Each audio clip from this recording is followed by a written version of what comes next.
Assalamualaikum sahabat. Kami dari kelompok 11. Saya Ferry Alkotri sebagai moderator dan dua teman saya, Anissa Uraihan dan Amalia Nasution. Nah, di video kali ini kita akan membahas tentang penetapan harga dalam praktik pada mata kuliah ekonomi manajerial. Langsung saja kita ke pembahasannya. Check it out. Penjelasan yang pertama akan saya jelaskan sendiri, yaitu tentang penetapan harga dalam praktik. Nah, teman-teman pasti tidak asing dengan kata harga. Ketika kita ingin membeli sesuatu barang, pasti pertama kali yang kita tanyakan adalah berapa harga barang tersebut. Nah, sekarang apa sih harga itu? Harga adalah sejumlah uang yang diserahkan dalam pertukaran untuk mendapatkan suatu barang atau jasa. Penentuan harga menjadi sangat penting untuk diperhatikan, mengingat harga merupakan salah satu penyebab laku tidaknya produk yang ditawarkan, dan harga merupakan salah satu aspek yang terpenting dalam marketing mix. Nah, ketika perusahaan atau pedagang menetapkan suatu harga, pasti mereka mempunyai tujuan yang harus dicapai. Berikut saya akan menjelaskan tujuan penetapan harga secara umum. Yang pertama adalah untuk bertahan hidup. Maksud dari tujuan ini adalah untuk menetapkan harga semurah mungkin dengan maksud agar produk atau jasa yang ditawarkan laku di pasaran, dengan catatan harga murah tetapi masih dalam kondisi yang menguntungkan. Yang kedua adalah memaksimalkan laba. Tujuan harga ini yaitu untuk mengharapkan penjualan yang meningkat sehingga laba dapat ditingkatkan. Penentuan harga biasanya dapat dilakukan dengan harga yang murah atau rendah. Yang ketiga, untuk memperbesar market share. Penentuan harga ini dengan harga murah sehingga diharapkan jumlah pelanggan meningkat, dan diharapkan pula pelanggan pesaing beralih ke produk yang ditawarkan. Yang keempat, mutu produk. Tujuannya adalah memberikan kesan bahwa produk atau jasa yang ditawarkan memiliki kualitas yang tinggi atau lebih tinggi dari kualitas pesaing. Nah, biasanya harga ditentukan setinggi mungkin karena masih ada anggapan bahwa produk yang berkualitas adalah produk yang harganya lebih tinggi dari harga pesaing. Dan poin yang terakhir adalah karena pesaing. Tujuan ini ditetapkan agar ketika menentukan harga, kita juga perlu melihat harga pesaing. Tujuannya adalah harga yang ditawarkan tidak melebihi harga pesaing, jadi setara dengan harga pesaing lainnya. Dan yang terpenting untuk menetapkan penentuan harga, ada beberapa metode yang harus dilakukan, yaitu yang pertama marginal pricing pada keadaan ketidakpastian, yang kedua rule of thumb pricing, yang ketiga markup pricing, 4 penetapan harga dalam pasar yang mapan. 1. Metode marginalis pricing pada keadaan ketidakpastian. Untuk menerapkan marginalis pricing pada keadaan ketidakpastian, terdapat 3 metode yang dapat dilakukan, yaitu 1. Penggunaan taksiran kurva permintaan dan MC. Metode ini menggunakan taksiran fungsi permintaan untuk menentukan penerimaan marginal atau MR. Jika diasumsikan biaya marginal konstan pada kisaran output tertentu dengan menetapkan MR sama dengan MC, perusahaan dapat menentukan jumlah produk dan harga produk. Yang kedua, penggunaan taksiran elastisitas harga dan MC. Metode ini menggunakan elastisitas produk untuk menentukan harga suatu produk. Yang ketiga, metode penggunaan taksiran biaya dan penerimaan inkremental. Metode ini memperhatikan perubahan pada penerimaan total atau TR dan perubahan pada biaya total atau TC.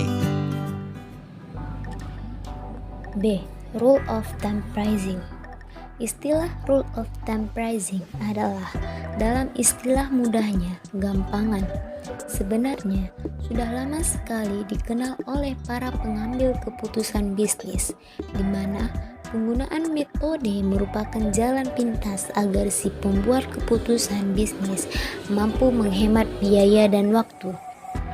Metode rule of thumb pricing ini paling umum dikenal dengan cara markup pricing atau cost plus pricing, adalah cara penentuan harga melalui penambahan suatu persentase tertentu pada biaya langsung atau biaya variabel rata-rata sama dengan AFC dari suatu produk, maka P sama dengan AFC ditambah X% dikali AFC, di mana X adalah persentase markup yang diinginkan.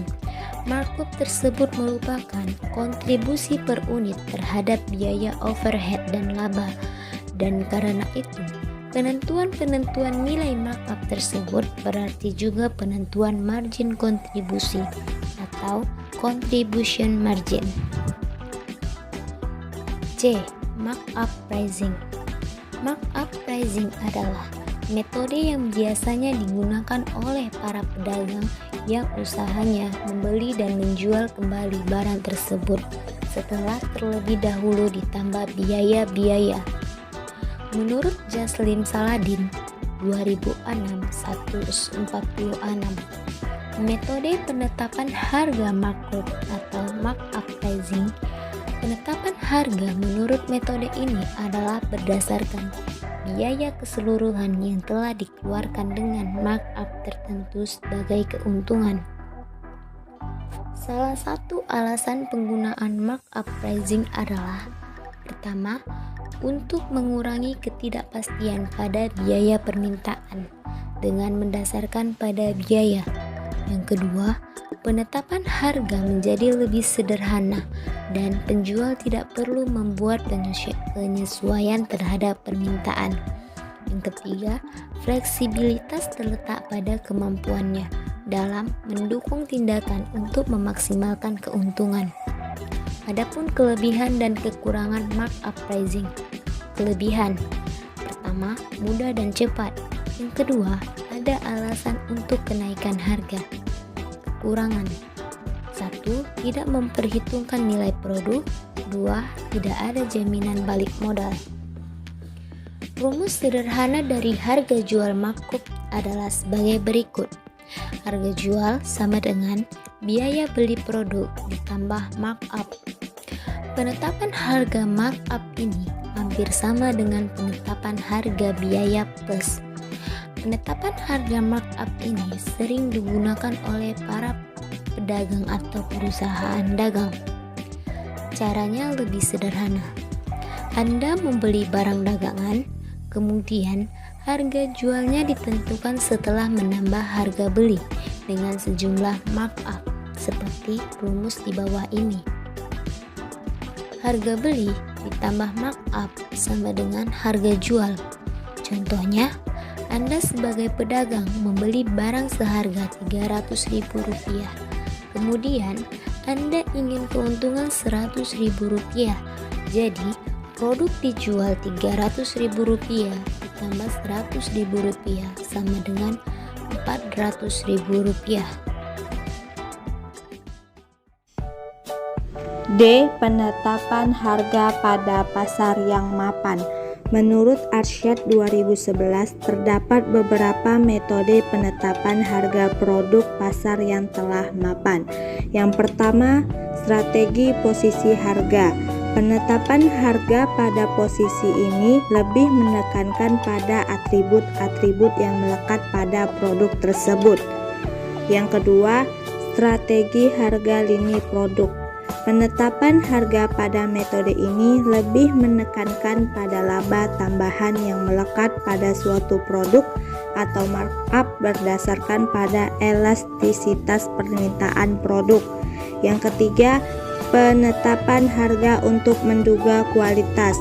Penetapan harga pada metode ini lebih menekankan pada asumsi sebagian besar masyarakat yang cenderung harga suatu produk akan mencerminkan kualitas produk tersebut. Yang keempat, penentuan harga produk dalam satu paket. Penetapan harga pada metode ini lebih menekankan pada penjualan beberapa produk secara bersama-sama. Tujuannya yaitu untuk meningkatkan laba yang diperoleh perusahaan. Yang kelima, produk kualitas.